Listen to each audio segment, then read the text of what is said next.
안녕하십니까. 네, 오늘 모자까지 쓰고 좀 복장이 간편하죠. 지난주에 상가건물 임대차 보호법까지 봤는데요. 두 개가 추가가 됩니다. 그걸 살펴보겠습니다. 요거 살펴보고 이제 가등기 담보 등락을 한 분들 나머지 살펴보겠습니다. 5-1번 상가건물 임대차 보호법 제2조 1항 단서에 따라 대통령령으로 정한 보증금액을 초과하는 임대차라고 되어 있죠. 대통령령에서 정한 보증금액을 초과하는 임대차, 예를 들어서 서울의 경우에 환산보증 및 9억 원을 초과하는 경우, 이럴 때는 상가건물 임대차 보호법이 적용이 안 되죠. 그런데 이런 초과 임대차라 하더라도 상가건물 임대차 보호법 중에서 일부는 적용이 되죠. 예컨대 뭐 대항력 부여라든가 계약갱신 요구권 인정해 준다든가 3기 연체 시 해지라든가 그 다음에 권리금 회수 보장이라든가 뭐 이런 것들은 적용이 된단 말이죠. 그 중에서 갱신 요구권, 상가건물 임대차 보호법의 대통령으로 정한 보증금액을 초과하는 임대차에도 계약갱신 요구권이 인정이 되는데, 문제는 상가건물 임대차 보호법에서 말하는 이 계약갱신 요구권은 계약기간을 정한 상태에서 그 계약기간이 만료가 되기, 계약기간 만료일이 있을 거 아닙니까? 그 만료일 6개월 전부터 한 달 전 사이에 임차인이 계약갱신을 요구하도록 되어 있어요. 그런데 이 초과하는 임대차 계약을 하면서 기간을 정하지 않았어요. 기간을 정하지 않았다면 만료일이 있을 수가 없죠.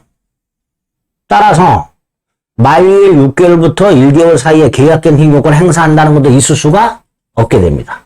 그래서 이 초과 임대차의 경우에 계약갱신 요구권을 행사하려면 계약기간이 정해져 있어야 된다.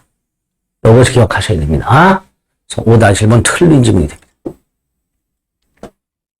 해설을 볼까요? 기간을 정하지 않은 임대차는 상가건물 임대차 보호법에 의하면 1년으로 간주가 되죠. 근데 요거는 초과 임대차에 적용이 안 돼요. 대통령령으로 정한 보증금을 초과하는 임대차에 기간을 정하지 않으면 1년을 본다는 요 상위법 규정은 적용이 안 돼요. 그러니까 요거는 그대로 민법의 적용을 받는 거예요. 그리고 민법의 적용을 받으면 635조가 적용이 되죠. 각 당사자 언제든지 해지 통과할 수 있도록 되어 있죠. 그러니까 갱신 요구권이 발생할 여지가 없게 됩니다. 다시 한번 초과 임대차의 경우에도 상가건물 임대차 보호법 규정 중에서 계약갱신 요구권을 행사할 수 있긴 있는데, 그러려면 기간이 정해져 있어야 되죠. 정하지 않았다면 민법의 적용을 받게 됩니다. 9-1번 상가건물 임대차 보호법에 보면 임차인이 권리금 회수를 보장하도록 되어 있죠. 상가건물 임대차 기간이 만료가 되기 6개월 전부터 1개월 전 사이에 기존 상가건물 임차인이 신규 임차인이 되려는 자로부터 권리금을 지급받는 것을 임대인이 방해를 못하도록 되어 있죠. 6월부터 종료시까지 6달 동안, 만료 전 6월부터 종료시까지 6달 동안 방해를 못하도록 되어 있습니다. 그런데 그 방해하는 행위 중에는 임대인이 신규 임차인이 되려는 자와의 계약 체결을 거절하는 거, 이것도 방해가 돼요. 그런데 예외, 임대인이 신규 임차인이 되려는 자와의 계약 체결을 거절하더라도 방해가 아닌 경우가 있죠. 그 중에 하나가 이거죠. 임대차 목적물인 상가건물을 1년 6개월 이상 영리 목적으로 사용하지 아니한 경우, 이때는 임대인이 임차인이 주선한, 기존 임차인이 주선한 신규 임차인이 되려는 자와의 계약 체결을 거절하더라도 권리금 회수 방해가 아니다라죠. 근데 여기서 1년 6개월 이상 영리 목적으로 사용하지 아니했다는 게 무슨 뜻이냐? 두 가지 해석이 있었어요. 하나는 기존의 임차인이 장사가 안 돼서 1년 6개월 이상을 영업을 하지 않았던 경우라고 해석하는 경우가 있었고요. 또 하나는 그게 아니고 임대인이 신규 임차인이 되려는 자와의 계약 체결을 거절하고 그 다음 임대인이 1년 6개월 이상을 비영리 목적으로 사용한 경우, 두 가지로 해석을 했었는데 대법원이 후자로 판결하고 있습니다. 읽어볼게요. 9-1번. 그래서 요 위에 건 틀린 질문이 됩니다. 이거는 틀린 질문이 돼요. 9-1번을 보면 상가 건물 임대차 보호법에서 정해져 있는 임대차 목적물인 상가 건물을 1년 6개월 이상 영리 목적으로 사용하지 아니한 경우에는 이게 어떤 의미냐? 임대인이 기존 임대차가 끝나고 신규 임차인이 되는 자의 계약체를 거절해요. 뭘 이유로? 어떤 이유로 거절해요? 나 앞으로 이 건물을 1년 6개월 이상 비영리 목적으로 사용할 거다. 이렇게 그런 사유로 거절을 하고 실제로 그 후 1년 6개월 동안을 비영리 목적으로 사용한 경우, 영리 목적으로 사용하지 않은 경우, 이럴 때만 계약체를 거절하더라도 정당한 사유가 있는 것으로 해석을 하게 됩니다. 임대차 목적물인 상가 건물을 1년 6개월 이상 영리 목적으로 사용하지 아니한 경우란 기존의 임차인이 1년 6개월 이상 장사를 하지 않고 있었던 경우를 말하는 게 아니고 임대인이 기존 임대차 계약이 종료된 후에 그 목적물을 1년 6개월 이상 영리 목적으로 사용하지 아니한 경우를 의미한다.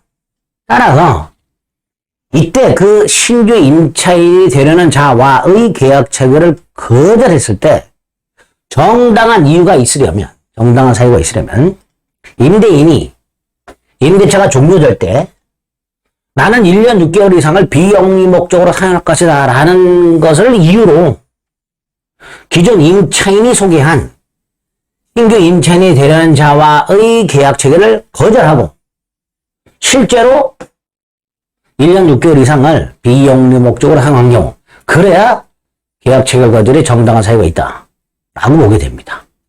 따라서 임대인이 다른 사유로 거절을 해. 다른 사유로. 예를 들어서 기존 임차인이 주선한 신규 임차인이 되려는 자가 무자력이다. 의무 위반 우려가 있다. 이런 사유로 거절한 다음 나중에 그게 정당한 이유가 없다는 게 밝혀졌어요. 무자력이 아니었어. 그럼 계약 체결 거절이 방해가 되겠죠. 그러니까 다른 이유를 들이댄 거예요. 뭐라고? 나 1년 6개월 이상 사용하지 않았다. 이렇게. 그럴 때는 정당한 사유를 인정할 수가 없다. 이렇게 얘기하고 있습니다. 그래서 정리. 임차인의 권리금 회수 기회를 방해하지 않는 신규 임차인이 되는 자의 계약 체결 거절의 정당한 사유. 1년 6개월 이상 영리 목적으로 사용하지 않은 경우. 이 정당한 사유가 인정이 되려면 임대인이 두 가지 요건을 갖춰야 돼요. 임대인이 계약 체결 거절. 임대차 종료되면서 신규 임차인이 되는 자의 계약 체결을 거절할 때 나 1년 6개월 이상을 비영리 목적으로 사용할 계획이다 라는 이유로 거절을 해야 되고요. 두 번째, 실제로 그 후 1년 6개월 이상을 비영리 목적으로 사용해야 정당한 사유를 인정해주고 있습니다. 이렇게 조금 까다롭죠. 이 두 번째 판례는. 어쨌든 추가되는 두 가지 판례가 조금 까다롭습니다. 그래서 다시 한번 기억합니다. 대통령령에서 정한 보증금액을 초과하는 임대차에도 갱신 요구권이 인정이 되긴 하지만 그러려면 그 계약이 기간이 정해져 있어야 된다. 따라서 초과 임대차의 경우에 기간을 정하지 않으면 계약갱신 요건 따위를 행사할 수가 없다. 그 다음에 임대인이 그 목적물이 1년 6개월 이상 영리 목적으로 사용하지 아니한 경우 신규 임차인이 되는 자의 계약 체결이 정당하게 판단을 받는데 그러기 위해서는 두 가지 요건. 임대인이 종료 시 그 사유 1년 6개월 이상을 비영리 목적으로 사용할 거다라는 사유를 들어서 신규 임대차 계약 체결을 거절하고 힘들죠. 두 번째, 실제로도 1년 6개월 동안 비영리 목적으로 사용해야 된다. 그래야 정당한 사유가 인정이 된다. 이렇게 추가되는 두 가지 판례를 확인해 주시면 되겠습니다. 그리고 이제 나머지 가등기 담보 등의 그런 법률 등 민사처벌법 판례를 살펴보겠습니다.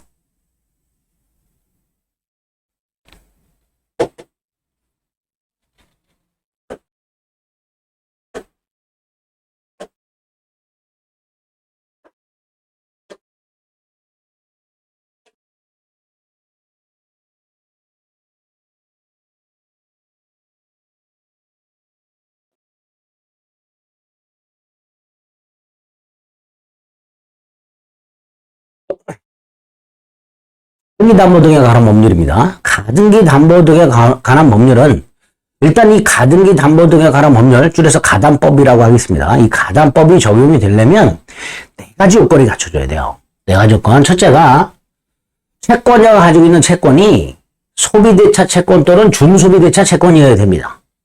따라서 이 매매대금 채권 같은 것들, 이런 걸 담보할 목적의 가등기에는 가등기 담보 등에 관한 법률이 적용되지 않습니다.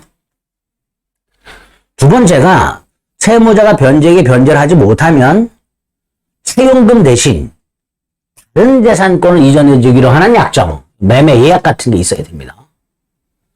세 번째로 그 예약 당시에 목적물의 가액이 채권의 원리금, 원본과 이자의 합을 초과해야 되고요. 네 번째로 채권자의 이름으로 가등기나 소유권 이전 등기가 격려가 되어 있어야 됩니다. 이렇게 네 가지 요건을 갖췄을 때 가등기 담보 등에 관한 법률이 적용이 된다는 거 기억하시고, 따라서 다시 한번 매매대금 지급을 담보하기 위한 가등기 담보 등에 관한 법률이 적용되지 않습니다. 또 2번 가등기 담보 부동산에 대한 매매 예약, 내가 돈을 못 갚으면 소유권을 넘겨주겠다, 이렇게 예약을 할 당시에 시가가 채무에게 미치지 못한다, 즉 빌려준 돈이 더 크다, 그럴 때는 가등기 담보법이 적용될 여지가 없습니다. 따라서 청산금 평가액을 통지할 여지도 없게 됩니다. 2번도 틀린 지문이 되죠. 3번, 자 2번하고 연결되는 건데요. 예약 당시의 시가와 채무액의 이 가액을 비교할 때 시가가 있겠죠. 그 다음에 가등기 담보권의 채권액이 있을 거예요. 원리금. 근데 이 목적물에 선순위 권리자가 있어요. 그럼 이것도 합쳐요. 선순위 권리자 채권액까지 합쳐갖고 빼요. 그래서 크기를 비교합니다.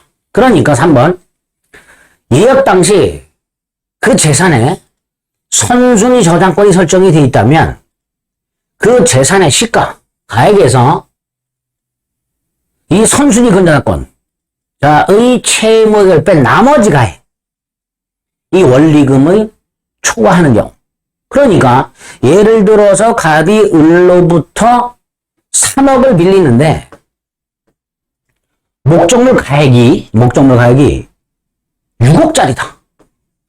그런데 목적물 가액이 6억짜리인데 을의 채권액은 3억이다. 근데 이 을보다 먼저 선순위 권리자가 있는데 그 선순위 권리자의 채권액이 4억이다. 그러면 예약 당시 목적물 가액에서 4억을 뺀 나머지 2억이 시가가 되고요. 요놈과 채권액을 비교하는 거예요.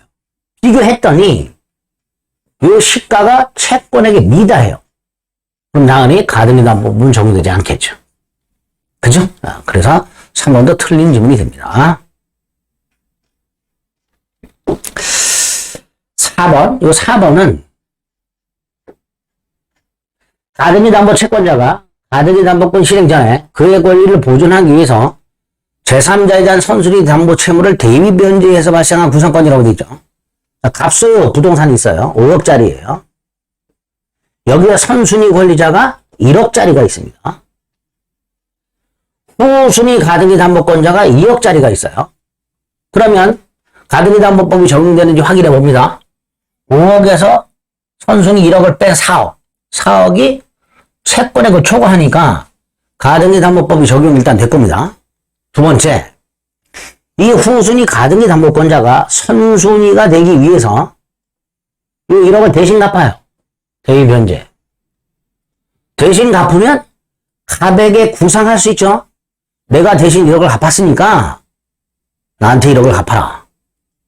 결국 이 후순위 가등기 담보권자는 선순위가 되면서 채권액이 대신 갚아준 1억을 합해서 3억이 돼버린 거죠. 그러니까 그 1억 구상권, 이것도 특별한 사정이 없는 한 가등기 담보계약에서 담보된다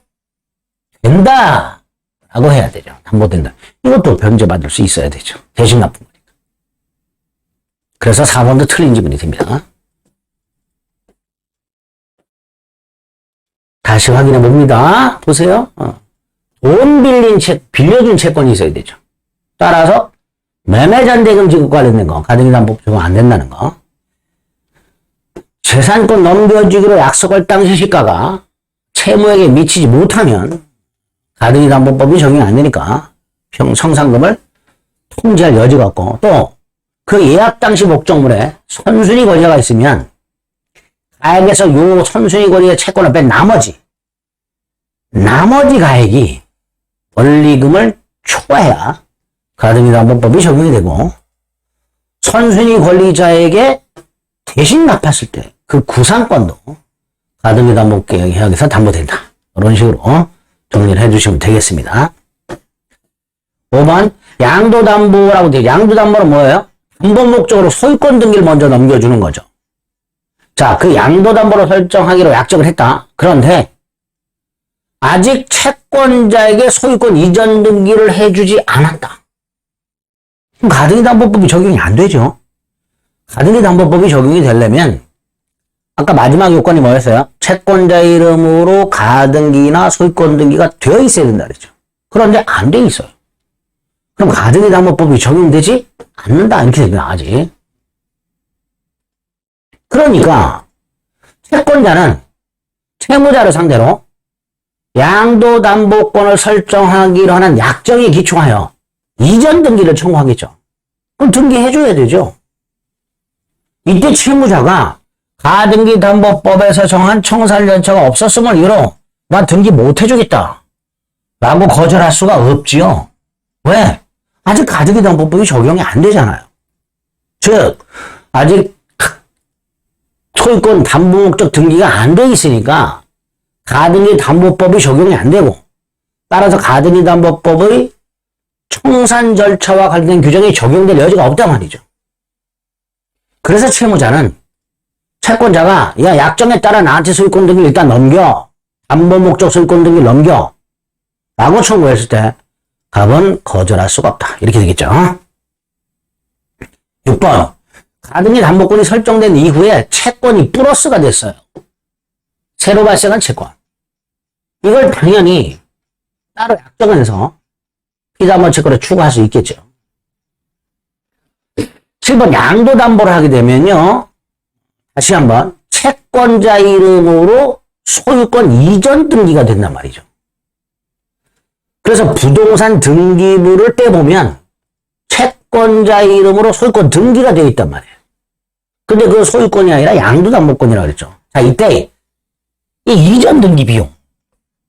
소유권을 일단 등기부상으로는 소유권을 넘겨받는 걸로 하니까 등기부상으로 양도담보권이지만 이 취득세를 낸단 말이죠. 이걸 누가 부담해야 돼요? 채권자가 부담해야 되죠. 채권자가 자신의 권리를 취득하기 위해서 지출하는 비용이니까 담보권 설정 비용은 채권자가 부담하게 됩니다. 8번 가등기 담보법에 의하면 가등기 담보권자는 나중에 변제를 받지 못하면 가등기 담보권을 실행하는 방법이 두 가지입니다. 하나가 저당권자처럼 목적으로 임의 경매로서 경매 대가로부터 우선 변제 받는 경우가 하나 있고요. 또 하나가 귀속청산입니다. 즉 가등기 담보권자에게 소유권을 귀속시킵니다. 청산을 합니다. 이게 귀속청산이에요. 처분청산 이런 거 안 됩니다. 처분청산은 가등기 담보권자가 목적물을 팔아가지고 그 대금으로 청산하는 걸 말하는데, 이 처분청산을 허용하면 채권자가 헐값에 팔아먹는 경우가 생기겠죠. 자기 채권만 회수했을 정도의 가액을 받고 팔아먹는 경우가 생길 수 있기 때문에 처분청산은 인정되지 않고요. 귀속청산만 규정을 하고 있습니다. 9번 가등기 담보법이 적용이 되면 그 중에 이거 귀속청산이 핵심 절차인데요. 귀속청산은 간단하게 이렇게 되죠. 변제기가 도래하고 담보권 실행을 통지하고 그 통지가 채무자에게 도달한 날로부터 2달의 청산기간을 기다리고 그 청산기간 내에 채무자가 변제를 하지 않으면 가등기 담보권자가 청산금을 지급하고 본등기를 함으로써 소유권을 취득하게 되고 청산 절차가 완료가 됩니다. 자, 여기서 요거 실행통지. 이 실행통지의 핵심이 청산금 통지예요. 즉 채권자가 채무자한테 야, 지금 목적물가액이 현재 5억이다. 내가 받을 돈이 원리금 합해서 3억이다. 뺀 나머지 2억. 이게 청산금이다. 너 이 청산금 2억 받고 소유권 완전히 나한테 넘겨. 이게 실행통지예요. 그런데 요 청산금 평가액. 청산금 평가액은 계산을 이렇게 하겠죠. 통지 당시 목적물의 가액. 그리고 자신의 피담보 채권액. 이걸 뺀 게 청산금일 텐데 이때 목적물 평가액. 목적물을 평가할 때 주관적 평가액에도 상관이 없습니다. 그래서 가등기 담보권자가 이렇게 통지하는 놈들이 있어요. 내가 받을 돈이 3억이라면 목적물 가액을 3억으로 평가를 해버려요. 그 청산금은 빵원이다. 이렇게 계산하는 애들이 생겨요. 자, 이런 경우에 그 통지 당시 평가액이 채권에게 미달하게 되죠. 그래도 통지는 해야 됩니다. 그래서 가등기 담보권자의 실행 통지에서 핵심이 통지 사실 자체예요. 청산금 액수가 아니라 청산금은 주관적 평가에게도 상관없다. 이게 판례입니다. 따라서 빵원이다. 그래도 통지는 하라. 자, 이때 빵원의 경우에는 청산금이 없다. 라는 사실만 통지하면 되죠. 평가액은 3억이고 채권은 3억이어서 빵원이다. 이런 것까지 통지할 필요는 없죠. 그냥 청산금이 없다. 라는 것만 통지하면 됩니다. 담보목돈상의 평가액이 채권액에 미달할 때 그 평가액 3억과 채권액 3억 구체적으로 언급할 필요가 없죠. 그냥 청산금이 없다. 라는 뜻을 통지하는 것으로 충분합니다. 10번 나왔죠. 채권자가 지 멋대로 평가한 청산금액. 이게 뭐죠? 주관적 평가액이죠. 지 멋대로.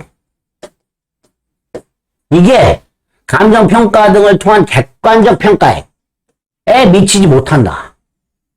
하더라도 통지는 효력이 있다죠. 실행통지는 통지 자체가 중요하다고 그랬습니다. 액수가 중요한 게 아니라. 자, 해설 다시 한번 봅니다. 특별법은 반복을 자꾸 하셔야 돼요. 양도담보를 설정하기로 약정했으니까 채권자가 소유권 등기를 해줘야 되죠. 아직 안 해줬어요. 그럼 가등기 담보법이 적용되질 않지요. 그럼 규정이 적용이 안 된단 말이죠. 그러니까 이전 등기를 해달라 청구할 수 있게 되는 거고요. 채무자는 청산 절차를 거치지 않았음을 이유로 채권자의 소유권 이행 청구를 거절할 수가 없게 됩니다. 6번 계약 후 발생한 채권도 피담보 채권에 포함시키기로 얼마든지 약정할 수 있다고 그랬고요.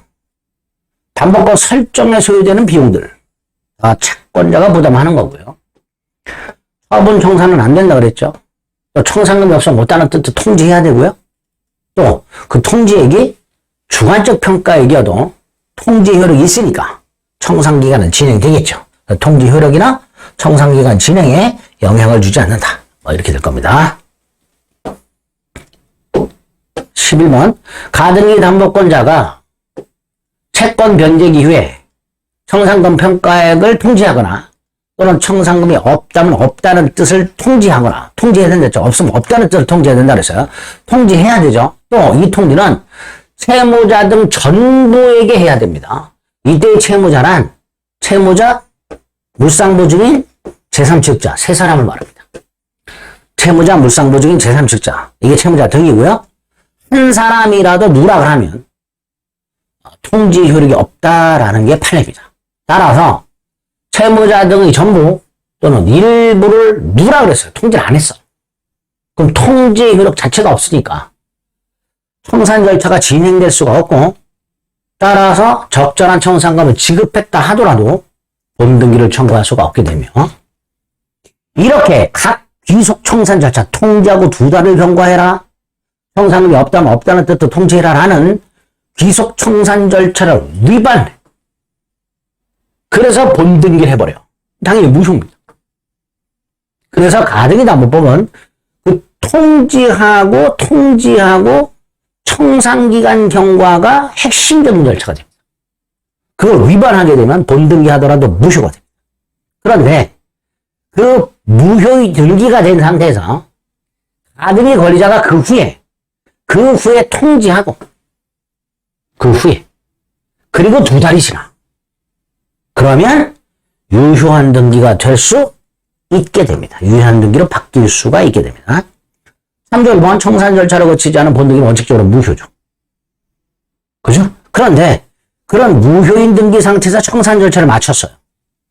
그 후에 먼저 본등기부터 하고 무효, 그 다음에 실행 통지하고 2달이 지났다. 그러면 유효한 등기가 될 수 있다. 이렇게 됩니다. 13번 무청산 특약이 뭐죠? 청산금을 지급하지 않는다라는 특약. 이거 청산기간 지난 후 플러스 제3자 권리 침해하지 아니 2가지 요건을 갖췄을 때 무청산 특약은 유효하다. 2가지 요건 청산기간 경과 후 제3자 권리를 해하지 않는 무청산 특약은 예외적으로 유효하다. 14번 담보권 실행을 통지하고 즉 실행을 통지하고 청산기간이 경과한 후 자 이때 채무자는 채권자가 자기 마음대로 평가한 청산금 말고 정당하게 평가된 청산금을 받을 때까지 등기를 거절해요. 동시이행할명권이 인정이 됩니다. 통지할 때는 주관적 평가에도 상관이 없는데 나중에 청산금 지급할 때는 정당한 청산금을 지급하라는 게 판례예요. 그러니까 채무자는 정당하게 평가된 기존에 통지받은 청산금 말고 빵원으로 통지받았단 말이죠. 이게 뭔 개소리냐. 그래도 청산금이 2억 정도는 될 텐데 목적물 가액이 6억이고 네가 받을 원리금이 4억이야. 청산금은 적어도 2억 이상이 돼야 되는데 왜 빵원이야.